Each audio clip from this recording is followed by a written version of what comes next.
Hello friends, কেমন আছো? একটা নতুন ব্লগ নিয়ে চলে এসেছি। এটা আমার ব্যালকনিতে বসে তোলা, মেন রোডের ওপরে, তার জন্য প্রচুর বাসের আওয়াজ, গাড়ির আওয়াজ। আজকে একটুখানি আলো দেখতে পাচ্ছি অফিস থেকে এসে বাইরে, তাই জন্য ভাবলাম একটু বারান্দায় বসি, বাট প্রচুর গরম আছে। কতক্ষণ বসতে পারবো অবশ্যই জানি না। আর তো দেখাই যায় না বিকেলটা। আর সানডেতে কোথা থেকে আমার সময় কেটে যায় তাও আমি জানি না। আজকে ইতুর অ্যানিভার্সারি, তাই জন্যে এটাকে বলেছি তো যদি কোথাও কিছু না প্রোগ্রাম থাকে হাজব্যান্ডের সাথে, তাহলে চল বাইরে গিয়ে একটু কিছু তোকে আমরা সেলিব্রেট তো করি। কালকে তো আমাদের বেরোবার কথা আছে, কিন্তু আজকে যখন অ্যানিভার্সারির দিন, তখন তো সেলিব্রেট করতে হবে। আমার কাছে আমার অ্যানিভার্সারির দিনটা কিন্তু ভীষণ একটা মেমোরেবল। আমি কখনো রিগ্রেট করি না কোনো কিছুর জন্য। হাজব্যান্ড চলে গেছে বা আমরা সেপারেটেড, এটা তো সত্যি কথাই, কিন্তু তাই বলে আমি আমার অ্যানিভার্সারি সেলিব্রেট করবো না এটা হয় না। তোমরা আমাকে হয়তো সবার মতনই বোকাই বলবে, বাট আমার ইমোশনস, আমার ভালো লাগার দিনটা, এবং আমি এখনো আমার ওই দিনটাতে আমি নিজেকে গিফট দিই কিছু, নিজের মতো সেলিব্রেট করি, বন্ধুদের নিয়ে বেরোই, ঘুরে। সবাই হয়তো বলবে এটা ভীষণ বোকা বোকা, এত বছর বাদে, বাট আমার কাছে ওই দিনটা খুবই সুন্দর একটা দিন, খুবই সুন্দর একটা মুহূর্ত। তাই জন্য আমি চাই, এখন দুটো বাচ্চাই আমার পাশে এসে বসে গেছে। তাই জন্য কারোর অ্যানিভার্সারি শুনলে, কারোর জন্মদিন শুনলে, আমার মনে হয় তার পাশে গিয়ে একটুখানি দাঁড়ানো উচিত। আমার হাজব্যান্ড আর আমার কিন্তু এই ব্যাপারে যথেষ্ট উৎসাহ ছিল। আমরা অ্যানিভার্সারি দিন সেলিব্রেট করতাম। ও স্টিল আমাকে উইশ করে, ওরও মনে আছে এই দিনটা, এরকম না যে ও ভুলে গেছে। উম, একটা সম্পর্ক শুধু দুজন লোকের ঝামেলা বা দুজন লোক অশান্তি হচ্ছে, ভেঙে যাচ্ছে, সেটা কিন্তু সব ক্ষেত্রে হয় না। আমাদেরটা কিন্তু অনেকটা এর জন্য পরিবারে দায়ী। আম, তো সে যাই হোক, ওইসব কথা আজকে বলতে চাইছি না। আজকে ইটুর অ্যানিভার্সারি, তো সেখান থেকে আমাদের কিছু বন্ধুরা মিলে দেখা করার আছে। আর কে আসবে জানি না, আমি বললাম চল আমি ফ্রি আছি, তো আমি যেতে পারি তোর সাথে। কাল সকাল থেকে প্রচুর ব্যস্ততা আছে, অর্ডার আছে, বাড়ির কাজ থাকে। সানডে সকালটা আমার কাছে ভীষণ পাগলের মতো থাকে। সবার বাড়িতে এখানে গাছ লাগানো হয়। কল্যাণীতে তুমি যদি যাও, যারা তোমরা কল্যাণীতে গেছো ফ্রেন্ডসরা, তারা দেখবে প্রত্যেকের বাড়িতে কিন্তু গাছ। মাঝখানে বাড়িটা হবে, চারপাশ থেকে পুরো বাগান থাকে। আমাদের কল্যাণীর বাড়িতে, মানে আমার দাদু দিদার যে বাড়ি, পরবর্তীকালে বড় মামার বাড়ি আমার কাছে, ওটা এখন মামার বাড়ি আমাদের কাছে। ওখানেও প্রচুর, আমাদের নার্সারি বিজনেস, কল্যাণীতে খুব নাম করা নার্সারি। আর তোমার প্রচুর চুলগুলো আমায় কথা বলতে দিচ্ছে অ্যাজ ইউজুয়াল। ও কি ইম্পর্টেন্স এই দেখো, ওকে কনস্ট্যান্ট আমাকে আদর করে যেতে হবে, দেখেছো? মানে হচ্ছে মাম্মা ঘরে চলো, এসি চালাও, তুমি এসে গেছো মানে এবার এসি চালিয়ে দাও। আর একজন চুপ করে নিচে দেখছি বাচ্চারা খেলছে, ওর ওইসব দেখার মন। কল্যাণীতে সব বাড়িতে এরকম নার্সারি, গাছ থাকে, প্রচুর গাছ বাগান। আর আমাদের যেহেতু নার্সারি, সেই কারণে তো আমাদের আরো অনেক বেশি বাগান। আজকে একটা জিনিস মানে কথা তোমাদের বলতে ইচ্ছে করছে, সেটা হচ্ছে তোমরা নিশ্চয়ই দেখেছো পেপারে বা নিউজে, একটা বাচ্চা একটা মিথ্যে বদনাম দেওয়ার জন্য সে সুইসাইড করেছে, মারা গেছে। চিপস দোকান থেকে দোকানদাররা তাকে বলেছে চিপস চুরি করেছে, অথচ সে করেনি। তাকে মারধর করেছে, তারপর তার বাড়ির লোকেরাও তাকে বিশ্বাস করেনি। তো লাস্টলি ও নিজেকে শেষ করে দেয়। এটা আমাকে না প্রচন্ড ভাবে নাড়িয়ে দিয়েছে। ব্যাপারটা দেখো, কখনো কখনো বাবা মাদের কিন্তু বাচ্চাকেও বিশ্বাস করতে হয়। তুমি যদি তোমার নিজের ছেলে কি সন্তানদের না চেনো, তাহলে কিন্তু খুব মুশকিল। অন্য লোক তোমাকে কিছু একটা বললে তুমি ছেলেকে আহ অবিশ্বাস করবে। হতে পারে বাবা মা রাগ করেও সেটা বলতে পারে বা কিছু করেছে, কিন্তু এটা কিন্তু ঠিক না। আজকালকার বাচ্চারা খুব সেন্সিটিভ, তাদের প্যাম্পার্ড চাইল্ড তারা, আমরা তাদের এমনি মানুষ করেছি। তো সেই কারণে বাচ্চাদের কিন্তু খুব কেয়ারফুলি হ্যান্ডেল করতে হবে। কালকে আমি একটা আয়ুর্বেদা এরকম কিছু একটা তাদের আমি কিছু জিনিস দেখছিলাম মেন্টাল হেলথের ওপরে, বাচ্চাদের নিয়ে তাদের একটা প্রোগ্রাম দেখছিলাম।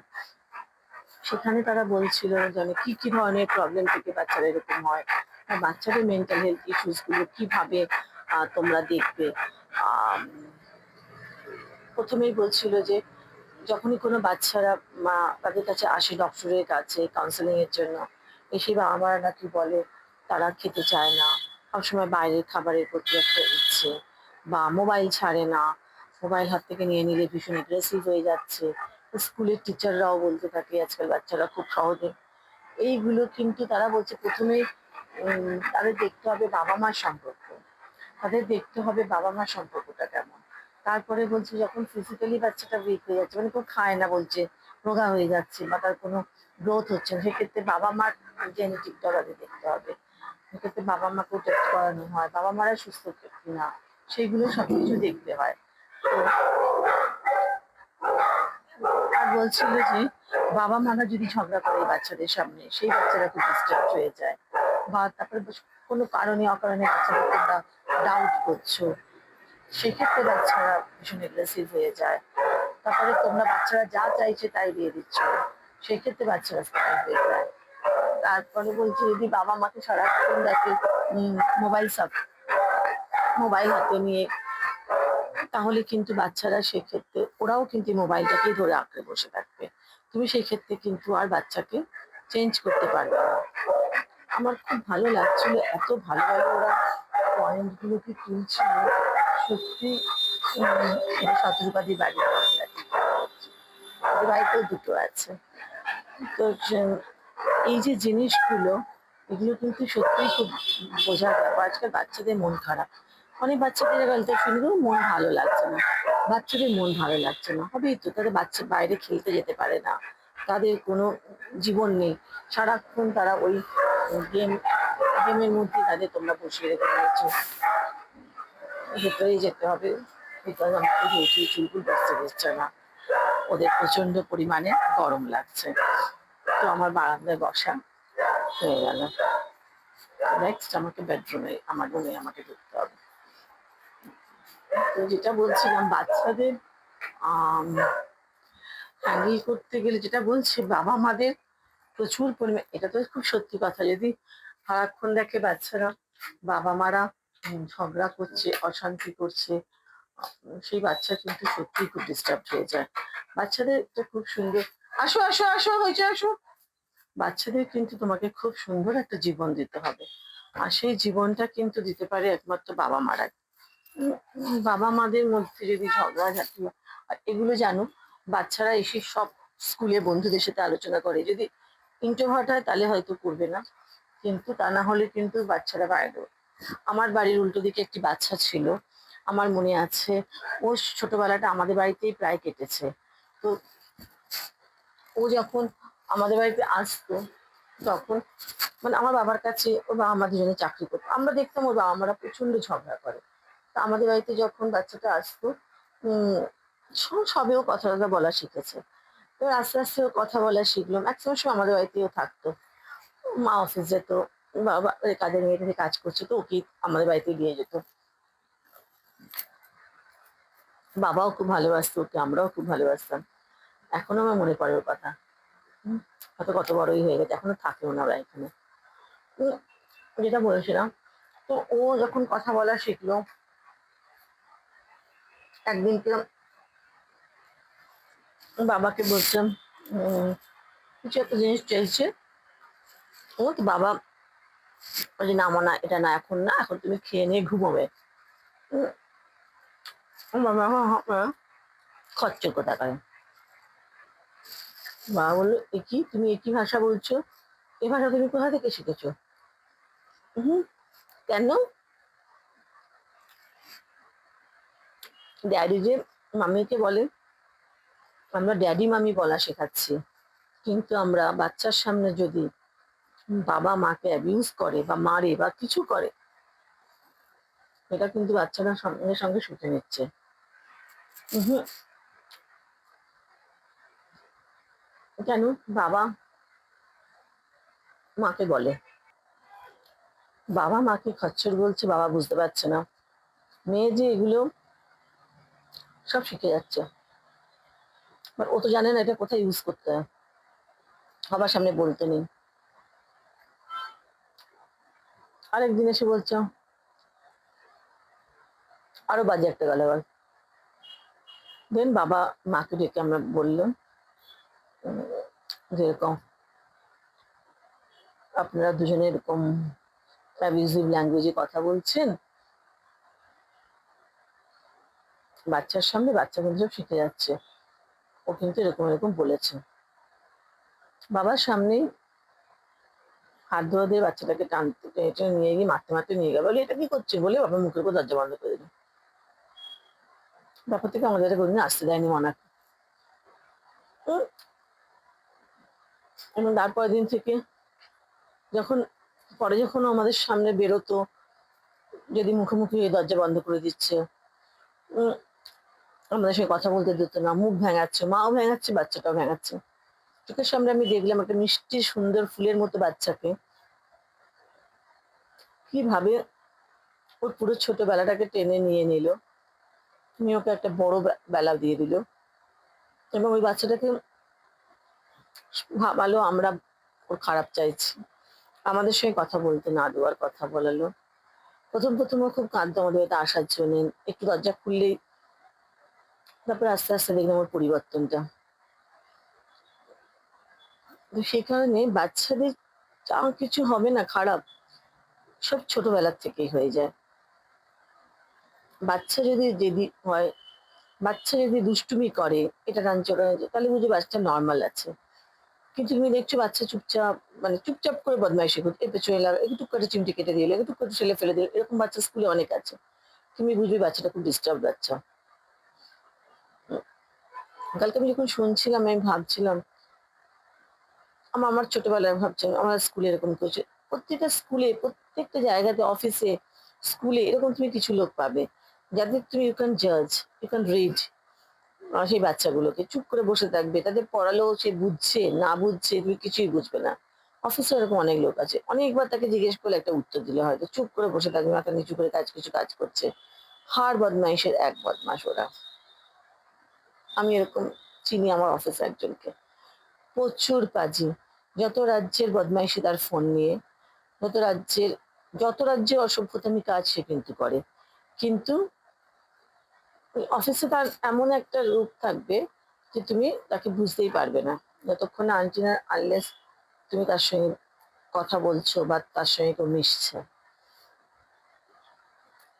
তো সেই কারণে আমার কালকে এটা শোনার পর থেকে আর এই ঘটনাটা, একটা চিপসের প্যাকেটের জন্য দোকানদাররা তাকে মারছে, আর বাড়িতে এসে তার মা তাকে মারছে, তারপর সমানে বলছে তুমি চুরি করেছো চুরি করেছো। কি অসহায় একটা বাচ্চা, জাস্ট নেওয়া যাচ্ছে না, ভাবলেই আমার চোখে জল চলে আসছে। সেইটুকু বাচ্চা মনে হলো কারো কতটা আত্মসম্মান বোধ, ও বললো আমার এর থেকে মরে যাওয়া ভালো। বাবা মা বিশ্বাস করছে না, আমাকে এরকম ভাবে চোর বদনাম দেওয়া হলো। ভাবা যায় একটা ছোট মানুষ, আমরা মানুষ নেই, একটা ছোট বাচ্চা যদি একটা চিপসের প্যাকেটে নিয়ে নেয়, তার সঙ্গে এরকম আর আশেপাশে সব লোক যে বাচ্চাটাকে মারবে, মানে এটা নেওয়া যাচ্ছে না। তাই জন্য আমি এতগুলো কথা বললাম। আম, মানে সত্যি মানে এমন এক একটা ঘটনা ঘটে যেটা মানুষের মনকে না পুরো নাড়িয়ে দিয়ে যায়। আর আমাকে না প্রচন্ড ভাবে এগুলো টাচ করে। সেখানে আমার তখন মানে তোমাদের সঙ্গে একটুখানি আমি তোমাদের সাথে একটু শেয়ার করি। আমি তো বলেইছি আমার যা মনে হবে তাই তোমাদের সঙ্গে শেয়ার করবো, তাই তো আমার মনের কথা, পূর্বার মনের কথা, আমার পেজটার নাম, আমার ব্লগটার নাম। তো আমি সেটাই শেয়ার করি। আর এই জিনিসগুলো যদি আমরা সবাই ভাবি না, তাহলে ডেফিনেটলি দেখবে সমাজ পরিবর্তন হতে বাধ্য। যদি এরকম তুমি দেখো তোমার কোনো জায়গায়, উম, সেটাকে তোমার আটকাতে হবে যে বাচ্চাদের কেন এভাবে মারা হচ্ছে। আম, বা একটা যদি চকলেট তাকে কিনে খাওয়াতে পারো কোনো বাচ্চাকে। আবার এরকম অনেক জায়গায় তুমি দেখবে, যেমন আমরা যখন এই গৌতমসে যাই তখন আমি এটা দেখেছি, এখানে একটা স্ট্রিট একটা ফুডের দোকান আছে, অনেক বাচ্চা চলে আসে। একদিনকে এরকম দুটো বাচ্চা এসেছে, তখন প্রায় রাত্রি 10টা হবে। তো আমরা রোল খাচ্ছিলাম, ওরা রোল খেতে চাইলো। তো আমরা বললাম ঠিক আছে, আম, পয়সা দেবো না, তোমাদের রোল খাওয়ানো হবে। তারপরে তো রোল কিনে দিলাম, কিছুতেই খাচ্ছে না, নিয়ে পালাচ্ছে। বললাম পালাচ্ছিস কেন, এখানে দাঁড়িয়ে খা না, বাড়িতে গিয়ে খাবো। বললাম না, তোমাকে এখানেই খেতে হবে। তারপরে আমি দেখছি কিছুতেই খাচ্ছে না। বললাম না, খাও তোমরা, আমার সামনেই খাও। কিছুতেই খাচ্ছে না, আমি যদি বাড়ি নেই। তারপর দেখি আরো দুটো ছেলে চলে এলো। তো এটা গ্যাং ছিল একটা, ওরা অ্যাকচুয়ালি ওদের ছোট থেকে নিয়ে গিয়ে ছেড়ে দেয় বিক্রি করার জন্য, সেটা আলাদা। তাদের আমার দেখলে খারাপই লাগে, একজন পয়সা পেলে দৌড়ে গিয়ে আরেকজনকে খবর দেবে, সে এসে আবার পয়সা নিতে আসবে। এদের যদি তুমি বলো বাড়িতে যাবি কাজ করবি, এরা কিন্তু কাজ করবে না, এরা ওটাই করবে। কারণ এদের একজন কেউ, এদের মুভির কথা মনে পড়লো, আহ ওইটার নাম মনে হয় রাজু বানগা জেন্টলম্যান, মোস্ট প্রবলি ওখানে অনু কাপুর। আহ, ও বেগেস দিনে বিজনেস করতো, মানে এক একটা জায়গায় ভিখারি বসাতো আর কি, ওটাই ওর বিজনেস ছিল, ভিখারি বসাতো। আর তারপর দিনের শেষে ও সেগুলোকে কালেক্ট করতো, কখনো কখনো নিজেও বসতো। তো এটা হচ্ছে সেইটা, এটাও একটা প্রফেশন। কেউ একজন দায়িত্ব নেয়, সে ছোট বাচ্চাদের ট্রেন করে, তারপর লোকেশন ওয়াইজ তাদের বসায়, তারপর সেখান থেকে পয়সা রোজগার করে। এগুলো আমরা অনেক সিনেমাতেও দেখেছি না, পকেট মারি করার জন্য থাকে পেছনে একজনকে মামা মাসি। হুম, সেগুলো ডিফারেন্ট। কিন্তু তাদের জন্য আমার খুব খারাপ লাগে, সত্যিই খারাপ লাগে। বারাসাতে অফিস করতাম যখন, ওখানে বাসে একটা ছেলে আসতো, সে হাঁটতে পারতো না, কিরম করে বাসের মধ্যে উঠতো, উঠে পয়সা চাইতো। উম, তো তাকে পয়সা দেওয়া হতো। একদিনকে আমি বাড়িতে ছুটির দিন, ছুটিতে হঠাৎ এরকম বেল বাজাচ্ছে, গেছি গিয়ে দেখি ওই ছেলেটি দাঁড়াতে পারছে, শুনতে দেখছি হাত দুটোকে আবার কেমন করে বেঁকিয়ে দিয়েছে, দিয়ে ওরকম পয়সা চাইছে। আমি ওকে বলছি তুমি বারাসাতে বাসের মধ্যে থাকতে না। ও আমার দিকে একবার তাকিয়েছে, দেখে ও চিনতে পেরেছে, কারণ প্রত্যেকদিন আমি বাসে করে আসতাম, প্রতিদিনই ওর সঙ্গে আমার দেখা হতো, প্রতিদিনই ওকে আমি পয়সা দিতাম। ও আমাকে ওইটা দেখে পুরো চমকে গিয়ে দৌড় কাকে বলে। তো দ্যাট ডে রিয়েলাইজ যে ও কিন্তু, মানে ওকে এভাবে ট্রেন্ড করা হয়, মানে ওর কোনোটাই অসুখ বিসুখ কিছু না। তো মানে কি করা যাবে, আমাদের এত পপুলেশন যে দেশ, আর এত গরিবত্ব যেখানে, সেখানে এর থেকে বেশি কিছু এক্সপেক্টও করা যায় না। এত লোকের চাকরি বা কে দেবে, এত লোকে খাওয়াবেই বা কে। তো সেই কারণে এর থেকে বেশি এক্সপেক্ট করাটাও হয়তো অন্যায়। বাট আমার ওদের জন্য খারাপ লাগে। আমার মনে হয় সত্যি আমরা, আমাদের উপরে ঈশ্বরের অনেকটাই অবদান, অনেক ব্লেসিংস। তার জন্য আমরা খাচ্ছি দাচ্ছি, এসিতে রয়েছি, গাড়ি চড়ছি। আহ ওরা একটু শুধু তো খাবার জন্যে, শুধু তো খেতেই পায় ওরা। এরকম তো না যে ওই কাজটা ভালো করলে তো প্রমোশনে আরো বিদেশ চলে যেতে পারবে, বড় বড় বড় গাড়ি পাবে, এরকম তো কিছু না। চার বেলা খাবার জন্য ওরা কত কষ্ট করে, তার জন্য কত মারও খাচ্ছে রাস্তায়, অসুখ বিসুখ হলেও কেউ শোনার নেই। আমি ঈশ্বরের কাছে সত্যিই বলি, প্রতি মুহূর্তে বলতে হয়, এই ঋণ এইভাবে যে তুমি রেখেছো, এইভাবে যে আমাকে দেখাশোনা করেছো, এইভাবে যে আমরা আছি, চার বেলা খাচ্ছি যাচ্ছি ঘুরছি বেড়াচ্ছি মজা করছি, তোমার অসীম কৃপা আমার উপর, অসীম কৃপা। আর আমি যেখানে দাঁড়িয়ে যেটুকু করছি সব কিছু আমার ঈশ্বরের জন্য, আমার বাবা মার জন্য, আমি কেউ না। এই ছোট বাচ্চাটার কথা যখনই মনে পড়ছে, তখন এই কথাগুলো বারবার মনে আসছে। আমাদের উপরে আমার বাবা মাদের ট্রাস্ট করতো, ভরসা করতো। ওইটুকু ছোট বাচ্চাকে বাবা মা ভরসা করতে পারলো না, তার জন্য ওকে অকালে এত বড় ডিসিশন নিতে হলো। কতটা সেলফ রেসপেক্ট ওর মধ্যে ছিল। চলো, টাটা। জাস্ট ফিরেছি, এবারে শাওয়ার, তারপর চা বানানো, পুজো দেওয়া। চলো যাই, আবার বেরোবো ট্রিপের সাথে। অনেকদিন অনেকের খবর পাই না, আমি সবাইকে বলছি, আমি প্রত্যেককে বলছি তোমাদের, অরিন্দম, মৌটুসী, সম্রাজ্ঞী, আম, ইতু, তোমরা সবাই কন্ট্যাক্ট করো, তোমরা ভালো থেকো। তোমাদের খবর না পেলে আমি একটুখানি ভাবি, এই যে একটা পরিবার হয়ে গেছি না আমরা এখন। প্রত্যাশা, তোমরা সবাই প্রত্যুষা, তোমরা সবাই আমাকে বলো তোমরা কেমন আছো, কোনো অসুবিধায় তো তোমরা নিশ্চয়ই নেই আশা করবো। আর সবাই শরীর ভালো থাকে। কোভিড আবার আসছে, করোনা কিন্তু আসছে আবার, করোনা বার্ড ফ্লু সবকিছুই। তো সেই কারণে প্রত্যেককে নিজের কেয়ার করো। জল বাইরে থেকে কিনে খেও, ফুচকা কম খেও, খেলে জল খেও না। চলো টাটা, বাই বাই।